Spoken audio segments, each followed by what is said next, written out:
नमस्कार साथियों, मैं नवदीप ओझा सोनी एजुकेशन के ऑनलाइन प्लेटफॉर्म पे आप सबका स्वागत करता हूं। साथियों, अपन पिछली क्लास में भारत की जलवायु के बारे में डिस्कस किया था और भारत की मुख्यतः जलवायु किन कारकों पे प्रभावित होती है, किन कारकों से, उनके बारे में अपन ने क्या था कुछ समझने के लिए दृष्टि से पढ़ा था। अब आज है आगे साथियों किसके बारे में, उसी जलवायु के, भारत के जलवायु के टॉपिक को आगे बढ़ाते हुए आज पढ़ते हैं अपन कुछ स्पेशली चीजें क्या क्या है उनके बारे में। आया क्या समझ में? तो अपन ने पिछली क्लास में जो शीत, भारत की 4 ऋतुओं के बारे में डिस्कस किया था और उसमें से एक ऋतु कौन सी, शीत ऋतु के बारे में अपन ने पढ़ा था। अब आगे है कौन सी ऋतु, ग्रीष्म ऋतु। कौन सी ऋतु? ग्रीष्म ऋतु। तो टॉपिक है कौन सा, भारत की जलवायु। क्या है साथियों? भारत की जलवायु। आया क्या समझ में सबके?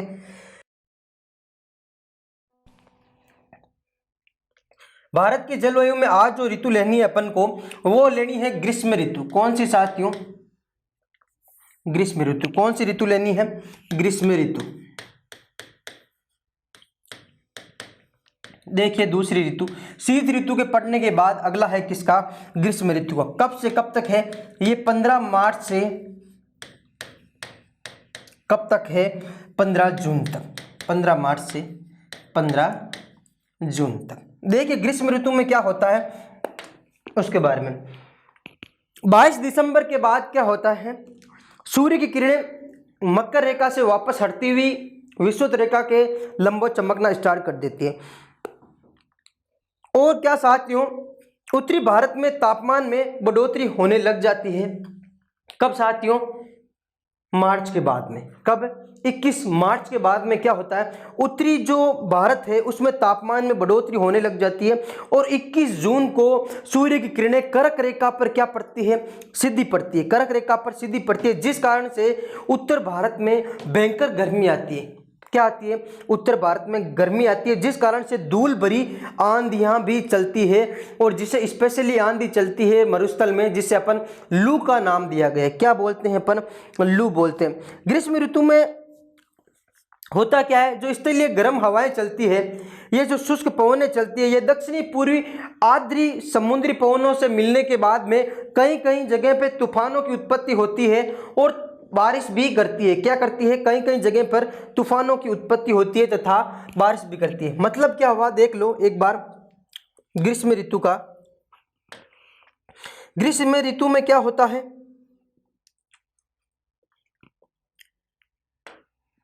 ग्रीष्म ऋतु कब? देखो 21 मार्च के बाद। 21 मार्च के बाद क्या होता है, सूर्य वापस होता है उत्तरायण। सूर्य उत्तरायण होने लग जाता है, उत्तरायण होने लगता है कहाँ? 21 मार्च के बाद। ठीक है। और यही साथियों 21 जून को सूर्य कर्क रेखा के लंबवत चमकता है। 21 जून को सूर्य कर्क रेखा के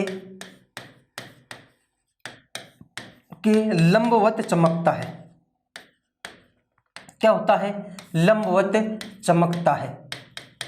लंबवत चमकता है, जिस कारण से क्या होता है देखो एक बार अपन देख लेते हैं। इस 21 जून के सूर्य कर्क रेखा के लंबवत चमकने के कारण से क्या होता है, जो उत्तर भारत है, उत्तर भारत में उस समय भयंकर गर्मी होती है। भयंकर गर्मी होती है। आया क्या समझ में? उत्तर भारत में क्या हो गई, भयंकर गर्मी हो गई। मतलब तापमान यहाँ पे क्या हो गया, ज्यादा हो गया। तापमान क्या हो गया, ज्यादा हो गया। देख लीजिए एक बार मैप पे समझते हैं तो आपको इजीली क्या होगा पता चल जाएगा। देखिए देखो ये है कर्क रेखा। ठीक है, 23.5 डिग्री उत्तरी अक्षांश रेखा। ठीक है। अब ये कर्क रेखा के लंबवत चमकता है कौन? सूर्य। जिस कारण से क्या है, जो ये उत्तरी भारत है, ये पूरा भारत, कौन सा? उत्तरी भारत। उत्तरी भारत में क्या होगा, टेम्परेचर तो हो जाएगा क्या, अधिक। और दक्षिणी भारत में या समुद्री क्षेत्र में देखें अपन तो यहाँ जो हिंद महासागर का क्षेत्र है यहाँ पे टेम्परेचर क्या हो जाएगा, टेम्परेचर हो जाएगा कम। तो टेम्परेचर कम होगा तो प्रेशर क्या हो जाएगा, अधिक, और यहाँ पे प्रेशर क्या हो जाएगा, कम। आया क्या समझ में, उल्टा हो जाएगा। तो इस समय क्या होता है, उत्तरी भारत में यदि टेम्परेचर अधिक हो जाए ग्रीष्म ऋतु में तो यहाँ पर धूल भरी आंधियां चलती है। यहाँ पर क्या चलती है, धूल भरी आंधियां चलती है, जिन्हें कहा जाता है लू। कहा क्या जाता है, राजस्थान में मरुस्थलीय इलाके में कहा जाता है लू कहा जाता है। ठीक है, ये धूल भरी आंधियां जब ये प्रेशर अधिक है, इस प्रेशर की ओर चलती है, किससे साथियों, यहां से जब पवनें चलती है, ठीक है, इस प्रकार। तो ये धूल भरी आंधियों से मिलने के बाद में यहाँ पे क्या करती है, ये धूल भरी आंधियों से मिलने के बाद में यहाँ पर जोरदार क्या करती है, कुछ तूफान करती है या तूफानों की उत्पत्ति होती है, जिस कारण से क्या होती है, तूफानों की उत्पत्ति होती है। किस कारण से, ग्रीष्म ऋतु में। इन तूफानों की उत्पत्ति के कारण से क्या होता है साथियों, कई कई जगह पे बारिश की संभावना होती है, कई कई जगह पे क्या होती है, बारिश की संभावना होती है। तो अपन क्या पढ़ेंगे, सबसे पहले ग्रीष्म ऋतु में क्या होता है। ग्रीष्म ऋतु में डायरेक्टली क्या होता है कि उत्तर भारत में टेम्परेचर अधिक और निचले भारत में क्या होगा, दक्षिणी भारत में टेम्परेचर कम होगा। क्या होगा, टेम्परेचर कम होगा। यदि अपन बोले ग्रीष्म ऋतु में पवनें किस ओर चलेगी, तो ग्रीष्म ऋतु में याद रखना, ग्रीष्म ऋतु में पवनें जल से स्थल की ओर चलेगी, जल से स्थल की ओर। किसकी ओर, जल से स्थल की ओर चलेगी, की ओर चलेगी। आया क्या यहाँ तक समझ में सबको, किस ओर चलेगी, जल से स्थल की ओर चलेगी क्या, सभी पवनें। ठीक है, होता क्या है, यहाँ टेम्परेचर अधिक हुआ तो यहाँ पर क्या धूल भरी आंधियां चलती है। धूल भरी आंधियों के राजस्थान में क्या कहा जाता है, लू कहा जाता है। इन्हीं धूल भरी आंधियों का जो ये दक्षिणी पश्चिमी मानसून की कुछ पवनें होती है, ये टकरा जाती है, जिस कारण से यहाँ पे क्या होता है, यहाँ पे तूफान आने की उत्पत्ति होती है या तूफान आता है। इस वर्ष और कई कई जगह से ग्रीष्म ऋतु में बारिश होती है, जिसे मानसून से पहले होने वाली बारिश कहा जाता है। क्या कहा जाता है, मानसून से पहले होने वाली बारिश। देखो, और कई कई जगह पे जो बारिश होती है उनका स्पेशली नाम दिया गया है, तो उनका नाम भी क्या है, उनके बारे में भी पढ़ते हैं। देखो, ग्रीष्म ऋतु में होने वाली बारिश, ग्रीष्म ऋतु में होने वाली वर्षा, मानसून से पहले वर्षा,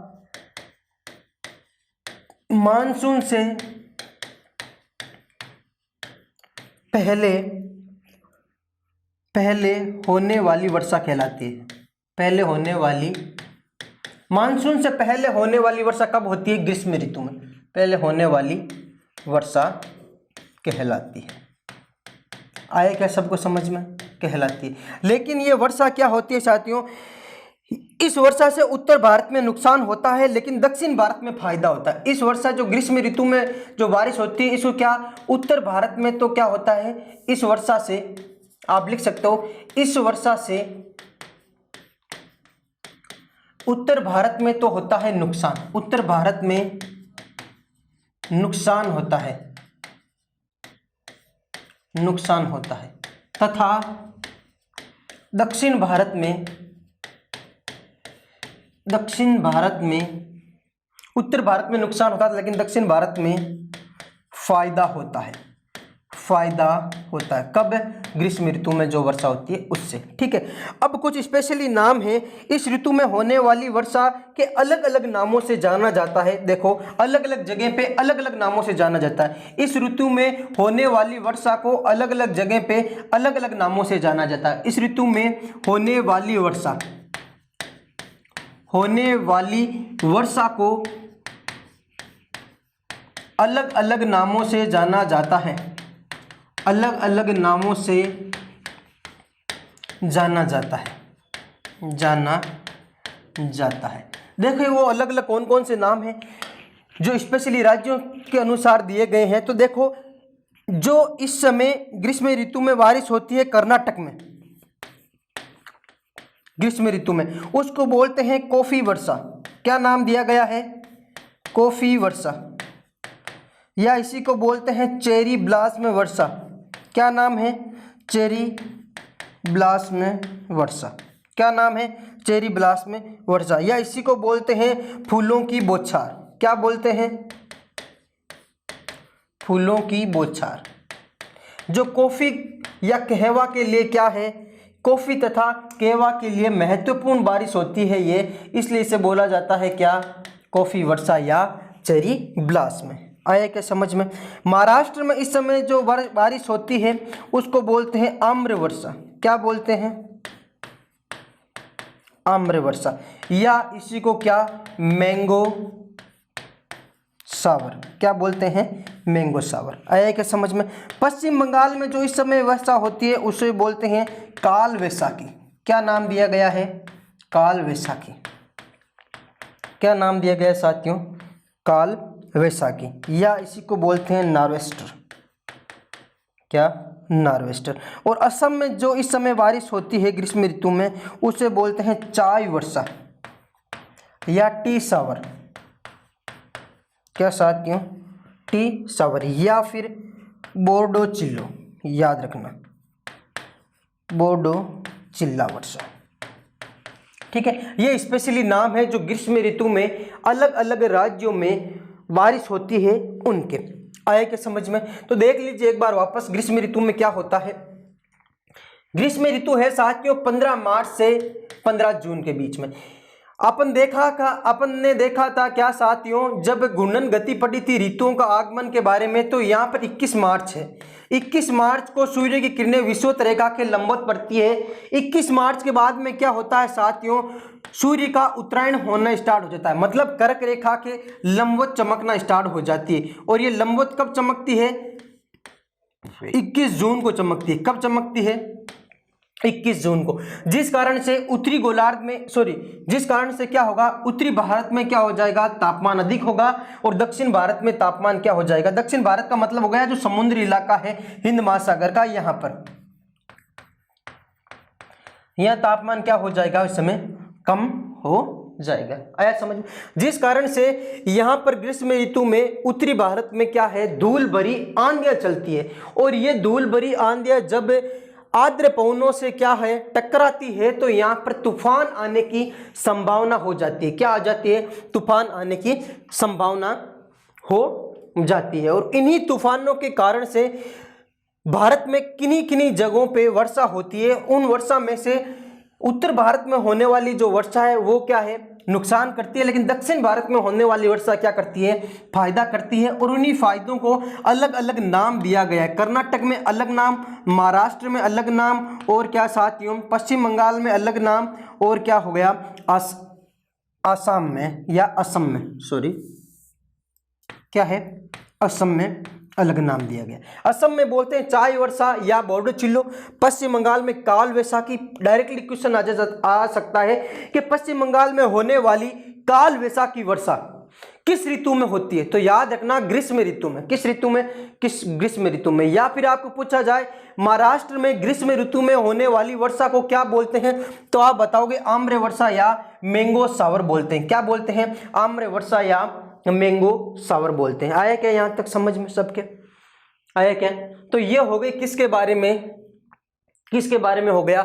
ये हो गया ग्रीष्म ऋतु के बारे में, किस प्रकार भारत में मौसम बनता है उनके लिए। और गर्मियों में हवा है जो मैंने बता दिया किस ओर चलती है? समुद्र से स्थल की ओर चलती है। समुद्र से स्थल की ओर चलती है। हो गया कंप्लीट। तो ये हो गई दो, एक तो पिछली क्लास में शीत ऋतु पढ़ ली, और अब पढ़ ली अपन ने ग्रीष्म ऋतु। अगली जो ऋतु है वो कौन सी है? अगली जो ऋतु है वो है कौन सी? वर्षा ऋतु। देखिए वर्षा ऋतु का देखिए मोस्ट,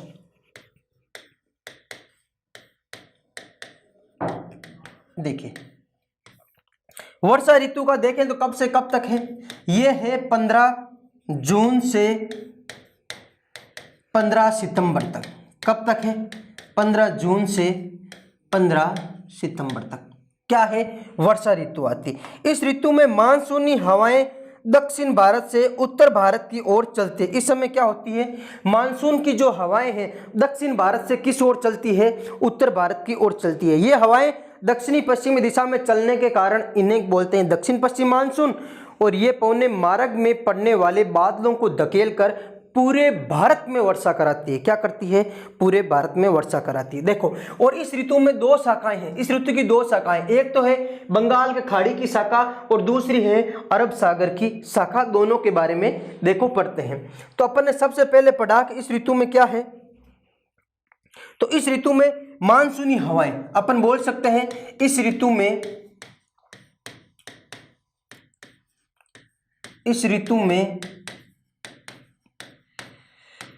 मानसूनी हवाएं क्या करती है? दक्षिण भारत से मानसूनी हवाएं दक्षिण भारत से उत्तर भारत की ओर चलती है, उत्तर भारत की ओर चलती है,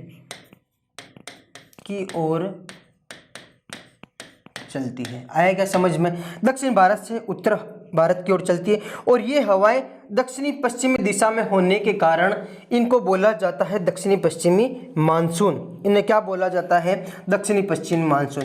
ये हवाएं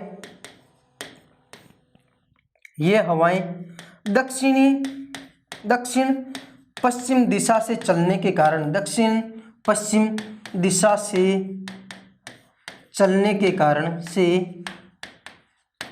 के कारण इन्हें दक्षिण पश्चिम मानसून बोला जाता है। इन्हें दक्षिण पश्चिम मानसून बोला जाता है। दक्षिण पश्चिम मानसून कब आता है? तो वर्षा ऋतु में दक्षिण पश्चिम मानसून बोला जाता है। आया क्या यहाँ पे समझ में? अब देखो, अब क्या है, इसकी दो शाखाएं हैं प्रमुख। एक तो है कौन सी? अरब सागर की शाखा। कौन सी है साथियों? अरब सागर की शाखा। और दूसरी है साथियों कौन सी? बंगाल की खाड़ी की शाखा। दूसरी कौन सी है? बंगाल की खाड़ी की शाखा। देखिए, इन दोनों का अलग अलग अपन को पढ़ना। पहले पढ़ेंगे अरब सागर की शाखा का क्या मतलब है और उसके बाद में पढ़ेंगे बंगाल की खाड़ी की शाखा का क्या मतलब है उसके अनुसार। तो देखिए, सबसे पहले पढ़ते हैं अपन अरब सागर की शाखा। किसके बारे में पढ़ते हैं? अरब सागर की शाखा। अरब सागर शाखा दक्षिणी पश्चिमी मानसून की अरब सागर की शाखा में। देखो, मैप के आधार पे भी साथ साथ में अपन चलते रहेंगे और मैं बताता रहूँगा किस प्रकार भारत में प्रवेश करती है और क्या है इनका पूरा फॉर्मेट। देखिए, ठीक है, होता क्या अरब सागर की शाखा से प्रारंभ कहाँ से होती है? तो ये अरब सागर से प्रारंभ होती है। सबसे पहले तो ये अरब सागर से प्रारंभ होती है, अरब सागर से प्रारंभ। ठीक है, अब देखो, यहां से ये प्रारंभ हुई अरब सागर से। ठीक है, यहां पे अरब सागर है ये पूरा। ठीक है, और इस साइड में कौन सा है? बंगाल की खाड़ी। ये प्रारंभ हुई अरब सागर से और सबसे पहले 1 से लेकर 5 जून के मध्य, कब साथियों? 1 से लेकर 5 जून के मध्य ये जो मालाबार तट है, यहां पर कौन सा? मालाबार तट केरल, मालाबार तट केरल। ठीक है, मालाबार तट केरल या पश्चिमी घाट पर क्या करती है? वर्षा करती है। क्या करती है? वर्षा करती है। जोरदार पश्चिमी घाट पर क्या करती है? वर्षा करती है। आया समझ में? तो किस प्रकार करती है? देखो, सबसे पहले अपन देखें यदि तो अरब सागर से प्रारंभ होती है और उसके बाद में ये क्या है? पश्चिमी घाट से टकराकर पश्चिमी तट पर मूसलाधार वर्षा करती है। अरब सागर से प्रारंभ होती है तथा पश्चिमी घाट से टकराकर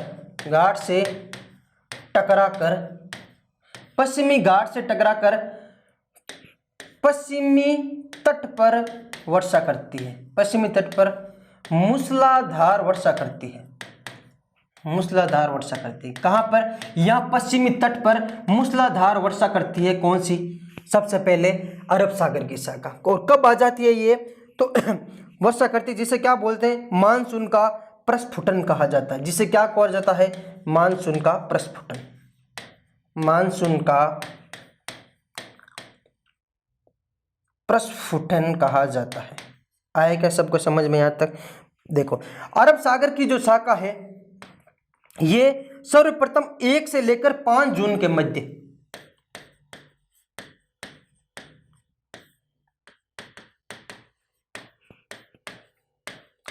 1 से लेकर 5 जून के मध्य सबसे पहले तिरुवनंतपुरम केरल के मालाबार तट पर प्रवेश करती है। ये सर्वप्रथम 1 से लेकर 5 जून के मध्य तिरुवनंतपुरम केरल के मालाबार तट, मैंने जो अभी बताया मालाबार तट पर प्रवेश करती है। कौन सी साथियों? अरब सागर की शाखा प्रवेश करती है। सबसे पहले कब? केरल में 1 से लेकर 5 जून। उसके बाद में क्या होता जाता है? वहां से उत्तर जाने पर मानसून पर्वत प्रवेश की तिथि क्या होती जाती है? बढ़ती जाती है, जबकि वर्षा की मात्रा भी क्या होती जाती है? घटती। जैसे ही इधर उत्तर की साइड में बढ़ते जाएंगे तो तिथि भी क्या होती जाएगी? बढ़ती जाएगी। किस प्रकार बढ़ती जाएगी? देखो यहाँ पे जैसे अपन देखें इस क्षेत्र में 1 जून को बारिश आ गई, ठीक है, यहाँ पे लगभग आएगी कब? 5 जून को, ठीक है। इसके बाद में जो ये बीच का क्षेत्र है यहाँ पर आएगी कब? 10 जून को। कब आएगी? 10 जून को। इसके बाद में ये ऊपर का जो क्षेत्र है यहाँ पर आएगी कितने जून को? तो 15 जून को, ठीक है। इसके बाद में जो ऊपर का पोर्शन है ये यहाँ पर कितना? 1 जुलाई, और ये जो क्षेत्र है यहाँ पर 15 जुलाई। मतलब क्या हुआ? जैसे ही हम उत्तर की ओर चलते जाएंगे तो तिथि में भी चेंज होता जाएगा तथा वो क्या? बारिश में भी कमी होती जाएगी। क्या होती जाएगी?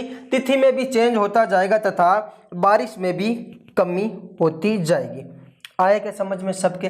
तो ये मुख्यतः हो गया किसके बारे में? अरब सागर की शाखा के बारे में। देखो सबसे पहली शाखा है वो कहाँ से चली? 1 जून को। कहाँ बारिश करी? मालाबार के तट पर। प्रथम शाखा है ये। दूसरी शाखा और चली किस साइड में? दूसरी शाखा चली मुंबई के तट से नर्मदा तथा ये जो नर्मदा ताप्ती की घाटियों के बीच से होकर चली। कब? 10 जून के लगभग। कब? 10 जून के लगभग। और मध्य भारत तक ये क्या करती है? वर्षा करती है। छोटा नागपुर के पठार तक ये क्या करती है? वर्षा करती। तीसरी किस ओर चली? 1 जुलाई या 15 जून के मध्य चली, और कहाँ पर? सौराष्ट्र गुजरात के साइड से, और जो क्या करती है? कच्छ की खाड़ी से टकराती है तथा वहाँ अरावली के साथ साथ पश्चिमी राजस्थान को लांघती हुई बहुत कम वर्षा करती है। तीसरी शाखा इसकी। कौन सी? तीसरी शाखा। तो ये मुख्यतः हो गई 3 शाखाओं के बारे में पढ़ा अपन ने। आया क्या समझ में यहाँ तक? अरब सागर की शाखा के बारे में। तो अरब सागर की शाखा के बारे में अपन ने क्या पढ़ा? वापस देख लीजिए। इसका प्रारंभ अरब सागर में होता है। सबसे पहले क्या? पश्चिमी घाट से टकराती है और वहां पर क्या करती है? मूसलाधार वर्षा करती है, जिसे मानसून का प्रस्फुटन कहा जाता है। क्या कहा जाता है? मानसून का प्रस्फुटन कहा जाता है, ठीक है। पश्चिमी घाट के जो भी विपरीत दिशा है इसको वृष्टि छाया प्रदेश भी कहा जाता है। ये जो पश्चिमी घाट है, यहाँ पश्चिमी घाट है सपोज करो, इसके जो विपरीत दिशा है इसको बोला जाता है वृष्टि छाया प्रदेश। वृष्टि छाया प्रदेश बोला जाता है। यहाँ पे भी पश्चिमी तट से कम बारिश होती है, क्योंकि बीच में घाट आ जाता है तो इस साइड में तो बारिश होगी ज्यादा और इस साइड में बारिश होगी क्या? कम। आया समझ में? तो इसकी प्रथम शाखा 1 से लेकर 5 जून के मध्य तिरुवनंतपुरम केरल के मालाबार तट पर सबसे पहले भारत में प्रवेश करती है। यदि क्वेश्चन आए भारत में सबसे पहले मानसून कहां प्रवेश करता है, तो भारत में सबसे पहले मानसून मालाबार तट केरल में प्रवेश करता है या पश्चिमी घाट पर प्रवेश करता है। कब करता है? 1 जून को प्रवेश करता है। कब करता है? 1 जून को। स्थिति यदि पूछा जाए डायरेक्ट तो कौन पर? तिरुवनंतपुरम में प्रवेश करता है। कहां पर? त्रिवेंद्रम। आए क्या समझ में? इसी की दूसरी शाखा किस साइड में जाएगी? मुंबई से महाराष्ट्र एंटर होगी, नर्मदा तथा ताप्ती के बीच में ये चली और कहां पर? छोटा नागपुर के पठार तक बारिश करी। कब? 10 जून को। कब? 10 जून को। आए क्या समझ में? इसी की तीसरी शाखा क्या साथियों? सौराष्ट्र प्रायद्वीप और कच्छ की खाड़ी की ओर चली, ये वाली, ठीक है, जो अरावली पर्वत श्रृंखला के समांतर आगे बढ़ गई। अरावली पर्वत श्रृंखला के समांतर आगे बढ़ने के कारण से अरावली पर्वत श्रृंखला के पश्चिमी का जो भाग है यहाँ पे बारिश कम करी और ये क्या चली गई? आगे चली गई और पंजाब तथा ये आ गया हिमालय क्षेत्र, ठीक है। तो पंजाब तथा हरियाणा क्षेत्र में इसने क्या करी? बारिश करी। क्या करी? बारिश करी। ये प्रमुख हो गई 3 शाखाएं। क्या हो गई? 3 शाखाएं। आया क्या समझ में? तो ये हो गया अरब सागर की शाखा के बारे में। अब आगे है बंगाल की खाड़ी का मानसून। देखो बंगाल की खाड़ी से किस प्रकार मानसून आता है, इसकी भी 2 शाखाएं चलती है। कितनी? जैसे अपन ने अभी पढ़ा अरब सागर की 3 शाखाएं, फर्स्ट ये देख ली, दूसरी कहां पर? महाराष्ट्र से स्टार्ट और महाराष्ट्र से नर्मदा तथा ताप्ती घाटी के मध्य, ताप्ती घाटी के मध्य होकर छोटा नागपुर पठार तक, छोटा नागपुर पठार, मतलब मध्य भारत में बारिश करती है, मध्य भारत में वर्षा करती है। तीसरी शाखा कौन सी हो गई? तीसरी शाखा देखिए अपने सौराष्ट्र से कच्छ की खाड़ी होते हुए, कच्छ की खाड़ी होते हुए किस साइड में जाती है? पंजाब हरियाणा। किस साइड में जाती है? पंजाब हरियाणा, अरावली के समांतर। किसके? अरावली के समांतर। और इसी अरावली के समांतर होने के कारण क्या हुआ साथियों के पश्चिमी राजस्थान में तो इससे क्या होता है? वर्षा कम होती है तथा पूरी राजस्थान में से वर्षा होती है। क्या होती है? पूरी राजस्थान में से वर्षा होती है। आएगा सबके समझ में यहाँ तक? बहुत बढ़िया। अब अगला है बंगाल की खाड़ी। देखो बंगाल की खाड़ी के बारे में देखते हैं कि किस प्रकार मानसून बंगाल की खाड़ी से आता है।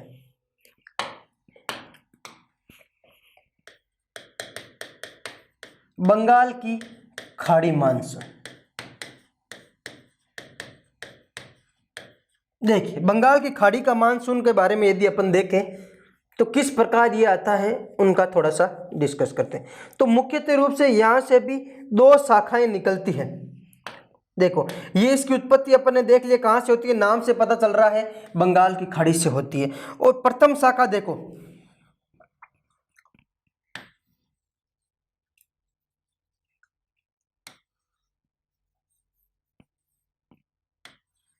बंगाल की खाड़ी से जो मानसून आता है उसकी पश्चिम शाखा पश्चिम बंगाल तथा बिहार से होती हुई एंटर होती है। पश्चिम बंगाल, बिहार, यूपी, हरियाणा में ये क्या करती है? बारिश। ये आ गई अरावली। कुछ ही शाखा है जो अरावली को छेद कर किधर चली जाती है? पश्चिमी राजस्थान में और बारिश करती है। और इसकी दूसरी शाखा है जो किस ओर जाती है? इसकी दूसरी शाखा है जो मेघालय पठार की ओर जाती है, मतलब शिलांग के पठार की ओर जाती है और यहाँ पर सर्वाधिक बारिश करती है। और इस जगह का नाम क्या है? मासिनराम। क्या नाम है? मासिनराम। जो विश्व में सर्वाधिक वर्षा वाला स्थान है, कहाँ है ये? तो ये मेघालय पठार में है, मेघालय पठार में स्थित है। ठीक है, यदि कौन से राज्य में है? तो मेघालय में, चेरापूंजी के पास। कहाँ है? शिलोंग चेरापूंजी के पास है। आए क्या समझ में यहाँ तक? तो देखो प्रथम शाखा किस ओर गई? तो अपन लिख सकते हैं क्या साथियों कि एक शाखा तो जाती है किस ओर? बंगाल की खाड़ी की। बंगाल की खाड़ी की एक शाखा पश्चिम बंगाल, बिहार, यूपी, हरियाणा में वर्षा करती है। क्या करती है?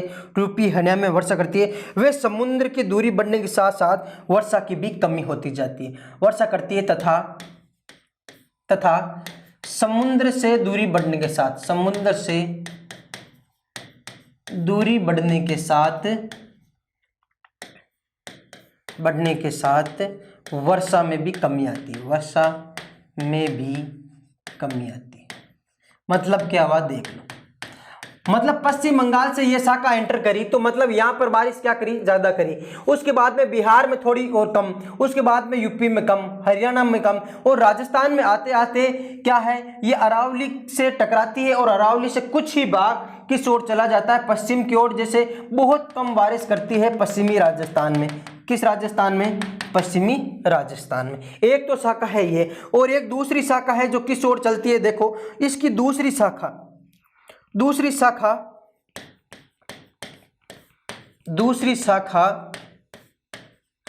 मेघालय। क्या साथियों? दूसरी शाखा मेघालय में 3 पहाड़ियां हैं, गारो, एक खासी और एक है जैंतिया की पहाड़ियाँ। गारो खासी वे जैंतिया की पहाड़ियों पर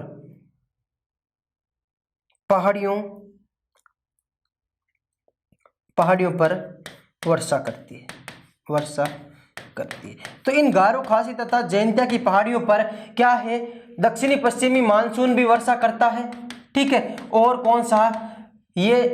कौन सा साथियों, बंगाली खाड़ी से भी उठती है जो भी वर्षा करती है, और अरब सागर से उठते भी वो भी वर्षा करती है। ठीक है, तो यदि आपको पूछा जाए दक्षिणी पश्चिमी मानसून से सर्वाधिक वर्षा किस ओर चलती है, तो आपको ध्यान रखना है किस ओर करती है, ये मासिनराम मेघालय में सर्वाधिक वर्षा करती है। आया क्या सबके समझ में? अब देखो, मानसून द्वारा जो वर्षा हो रही है, इसमें भारत में जो अरब सागर से वर्षा होती है वो तो होती है 65% के लगभग, और जो बंगाल की खाड़ी से वर्षा होती है वो होती है केवल कितना, 35% के लगभग भारत में। ठीक है, और इसीलिए इसको बोला जाता है दक्षिणी पश्चिमी मानसून। क्यों? क्योंकि इसकी जो दिशा है ये किस ओर की है, दक्षिण पश्चिम की ओर की है, तो इसलिए इसको बोला जाता है, अपन पढ़ रहे थे वर्षा ऋतु का दक्षिणी पश्चिमी मानसून। क्या बोला जाता है? दक्षिण पश्चिम मानसून बोला जाता है। आया क्या क्लियर सबके? तो ये हो गया दक्षिण पश्चिमी मानसून के बारे में थोड़ा सा टॉपिक, राइट है। अब देखो, इसके बाद में लास्ट बचा है अपने शरदकालीन मानसून, उसके बारे में भी देख लो, और अपना जो भी चारों ऋतु हैं ये कंप्लीट हो जाएगी। अंतिम ऋतु है कौन सी? शरद ऋतु। कब है ये? तो ये है 15 सितंबर से 15 नवंबर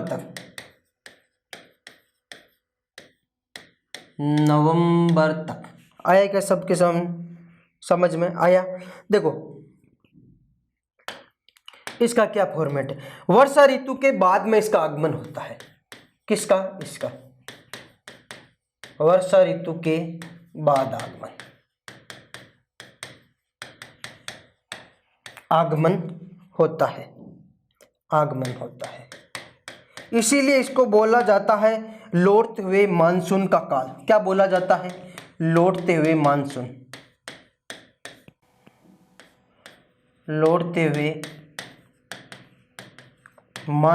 का काल बोला जाता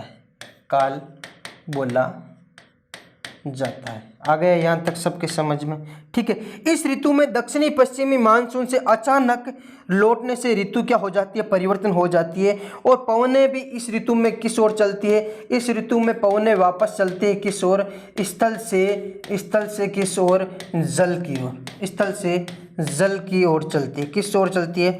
स्थल से जल की ओर चलती है। ये पवनें उत्तरी पूर्वी दिशा में चलना प्रारंभ कर देती है। ये पवनें उत्तरी पूर्वी दिशा में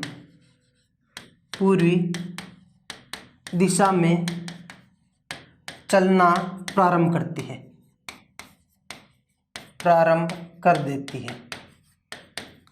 उत्तरी पूर्वी दिशा में चलना प्रारंभ करती है, इसे उत्तरी पूर्वी मानसून भी कहा जाता है। क्या कहा जाता है? उत्तरी पूर्वी मानसून भी कहा जाता है। ये उत्तरी पूर्वी मानसून का पार्ट है। पवनें इसी उत्तरी पूर्वी दिशा में चलना प्रारंभ कर देती है, इसलिए इसे बोला जाता है उत्तरी पूर्वी मानसून। क्या बोला जाता है? उत्तरी पूर्वी मानसून बोला जाता है। आया क्या समझ में? ये हो गई शरद ऋतु के बारे में छोटा सा पोर्शन। आया क्या यहाँ तक? बोलते यहाँ पर क्या होता है, शरद ऋतु में क्या होता है, सूर्य दक्षिण गोलार्ध में सीधा चमकता है। तिब्बत पठार में उस समय उच्च वायुदाब की स्थिति बन जाती है, और जो दक्षिण का हिंद महासागर है वहां पर निम्न वायुदाब की स्थिति बन जाती है, जिस कारण से तिब्बत के पठार से हिंद महासागर की ओर क्या चलती है, मतलब स्थल से किस ओर चलती है? जल की ओर पवनें चलती है। इसलिए मतलब बोला जा सकता है उत्तरी पूर्वी मानसून चलता है उस समय क्या, उत्तर पूर्व की ओर दिशा से। जैसे ये भारत का मैप है साथियों, ठीक है, तो बारिश उत्तरी पूर्वी मानसून से ये जो पवनें इस साइड से चलती है, ठीक है। और सर्वाधिक वर्षा मैंने बताया कि उत्तरी पूर्वी मानसून से सर्वाधिक वर्षा कहाँ होती है? कोरोमंडल तट पर। कहाँ होती है? कोरोमंडल तट पर। ठीक है। ये कोरोमंडल तट कहाँ है, तो ध्यान रखना ये कोरोमंडल तट है तमिलनाडु में, जिससे सर्वाधिक वर्षा होती है। और यही पूछा जाए यदि दक्षिणी पूर्वी मानसून से सर्वाधिक वर्षा तो पश्चिमी घाट पर कहाँ होती है, पश्चिमी घाट पर होती है क्या, सर्वाधिक वर्षा। हुआ क्या क्लियर सबके यहां तक? अब देखिए कुछ स्पेशली चीजें जो समझने के लिए है, आगे कुछ छोटे छोटे पॉइंट। भारत में यदि अपन वर्षा का अनुपात देखें, भारत में वर्षा का अनुपात, भारत में यदि वर्षा का अनुपात देखें अपन तो क्या है, पश्चिमी विक्षोभ से कितनी वर्षा होती है,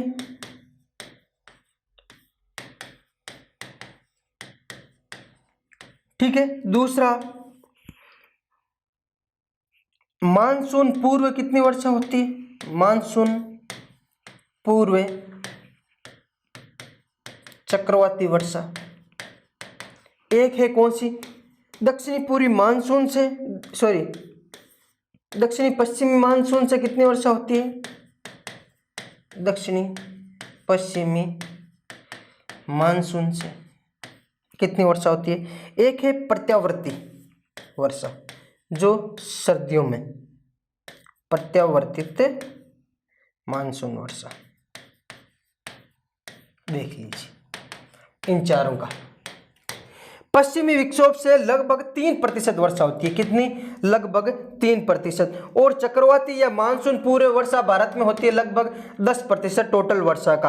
और 74% होती है किससे, दक्षिणी पश्चिमी मानसून से। और प्रत्यावर्ती जो मानसून वर्षा है ये लगभग होती है कितना, 13%। क्या होती है, 13% ही होती है। क्या होती है, 13% होती है। आया क्या समझ में यहाँ तक सबको? बहुत बढ़िया। तो ये तो हो गया किसके बारे में, स्पेशली अपन ने पढ़ा उनके बारे में। अब यदि आपको पूछा जाए सर्वाधिक वर्षा वाला स्थान कौन सा है, तो ध्यान रखना मासिनराम है जो सर्वाधिक वर्षा वाला स्थान है। क्या है, डायरेक्टली यदि क्वेश्चन पूछा जाए क्या, मासिनराम, नाम याद रखना, मासिनराम कहां पर है ये है साथियों मेघालय में। कहां है, मेघालय में। मासिनराम मेघालय संसार का या संसार में सर्वाधिक वर्षा वाला स्थान है, सर्वाधिक वर्षा वाला स्थान। आया समझ में? लगभग 1140 सेंटीमीटर यहाँ वर्षा होती है। भारत में यही पूछा जाए न्यूनतम वर्षा वाला स्थान, भारत में न्यूनतम वर्षा वाला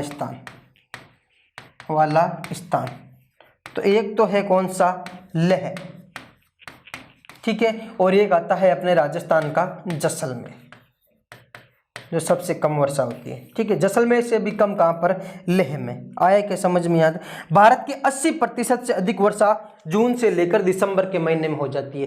किस में, जून से लेकर दिसंबर के महीने में हो जाती है। आया क्या, डन? तो ये तो हो गया किसके बारे में, थोड़ा सा वापस देख लीजिए एक बार।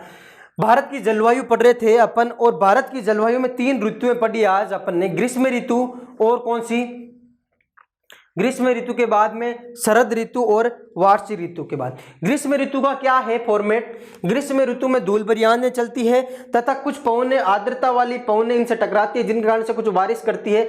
लेकिन जो ये बारिश है उत्तर भारत में तो गड़बड़ है, मतलब नुकसान करती है, और दक्षिण भारत में क्या करती है, फायदा करती है। और इन फायदों का नाम लिख लिया अपन ने, कौन सी जगह पर इस बारिश का क्या नाम है। डन। फिर है वर्षा ऋतु। वर्षा ऋतु की 2 शाखाएं, एक तो है अरब सागर की शाखा और दूसरी है कौन सी, बंगाल की शाखा। अरब सागर की शाखा और दूसरी कौन सी है, बंगाल की शाखा। इन दोनों में से सर्वाधिक वर्षा किससे, अरब सागर की शाखा से होती है, लगभग 65% वर्षा, और बंगाल की शाखा से 35% वर्षा होती है। आया क्या समझ में? ये मानसून की पवनों की दिशा कैसी है, दक्षिणी पश्चिमी है, इसलिए इसको क्या बोला जाता है, दक्षिण पश्चिम मानसून बोला जाता है। क्या बोला जाता है साथियों, दक्षिण पश्चिम मानसून बोला जाता है। डन हुआ। अब अपन ने अरब सागर की शाखा देखी, प्रारंभ अरब सागर में हुआ सबसे पहले दक्षिण पश्चिम मानसून कहां प्रवेश करता है? तो पश्चिमी घाट पर। कब? 1 जून को। कौन से तट पर? मालाबार तट पर। कौन से तट पर? मालाबार तट पर। यही पूछा जाए उत्तरी पूर्वी मानसून सर्वाधिक वर्षा कहां करता है? तो मैंने बताया कोरोमंडल तट पर। दक्षिणी पश्चिमी मानसून सर्वाधिक वर्षा करता है मालाबार तट पर। कब? 1 जून को। और इसके पश्चिमी घाट के जो उत्तर का पूर्व का जो पोर्शन है इसको क्या बोलते हैं अपन? वृष्टि छाया प्रदेश बोला जाता है। क्या? वृष्टि छाया प्रदेश। इसकी भी 3 शाखा है। एक शाखा चली गई, दूसरी शाखा महाराष्ट्र से होते हुए नर्मदा तथा ताप्ती घाटियों के मध्य होते हुए छोटा नागपुर के पठार तक चलती है तथा पूरे मध्य भारत में बारिश करती है। तीसरी शाखा 15 जून को सौराष्ट्र की ओर चलती है और क्या? अरावली के समांतर चलने के कारण ये हिमालय से टकराकर पंजाब हरियाणा की साइड में बारिश करती है। हुआ क्या क्लियर सबके? इसके बाद में क्या है? बंगाल की खाड़ी मानसून। बंगाल की खाड़ी की भी 2 शाखा। एक तो कौन सी? ये जो पश्चिम बंगाल की ओर, बिहार की ओर, हरियाणा इस साइड में चलती है। दूसरी जो किस साइड में चलती है? मेघालय के पठार की ओर चलती है और यहाँ पे बारिश करती है। और इसी क्षेत्र में गारो खासी 3 पहाड़ियां हैं जहां पर ये क्या करती है? बारिश करती है। आया समझ में? फिर अपन ने पढ़ा शरद ऋतु के बारे में। शरद ऋतु में भी क्या होता है? वर्षा ऋतु के बाद के जो आगमन होता है इसका, किसका? शरद ऋतु का। इसलिए इसे बोला जाता है लौटते हुए मानसून का काल। क्या बोला जाता है? लौटते हुए मानसून का काल बोला जाता है। पवन इस समय कैसे और चलती है? स्थल से जल की ओर। क्यों चलती है वो भी देख लो। क्यों चलती है? क्योंकि इस समय क्या? सूर्य दक्षिणायन होना क्या कर देता है? प्रारंभ कर देता है। क्या? दक्षिणायन होना प्रारंभ कर देता है, जिसके कारण से तिब्बत क्षेत्र में तो बनता है क्या? टेम्परेचर कम, तो प्रेशर क्या बनेगा? हाई। और हिंद महासागर क्षेत्र में क्या होता है? हिंद महासागर क्षेत्र में इस समय क्या होता है? टेम्परेचर ज्यादा। ठीक है, तो प्रेशर यहाँ पे क्या होगा? कम। तो पवन किस ओर चलेगी? स्थल से जल की ओर। किस ओर चलेगी? स्थल से जल की ओर। मतलब इनकी दिशा क्या होगी? उत्तरी पूर्वी दिशा होगी। उत्तरी पूर्वी दिशा होगी। और जिस कारण से इस मानसून को बोला जाता है उत्तरी पूर्वी मानसून। क्या बोला जाता है? उत्तरी पूर्वी मानसून। आया क्या सबके समझ में यहाँ तक? तो ये हो गई चारों भाग। और इन चारों में से किस किस प्रकार की वर्षा भारत में सर्वाधिक ज्यादा होती है? तो वह सबसे ज्यादा बारिश करता है दक्षिणी पूर्वी मानसून। कौन करता है? दक्षिणी पूर्वी मानसून। तो ये हो गया किसके बारे में? मानसूनों के बारे में लगभग पूरा फॉर्मेट कंप्लीट हो गया। क्या समझ में आया? आया क्या सबके समझ में? अब केवल बचा है अपने क्या?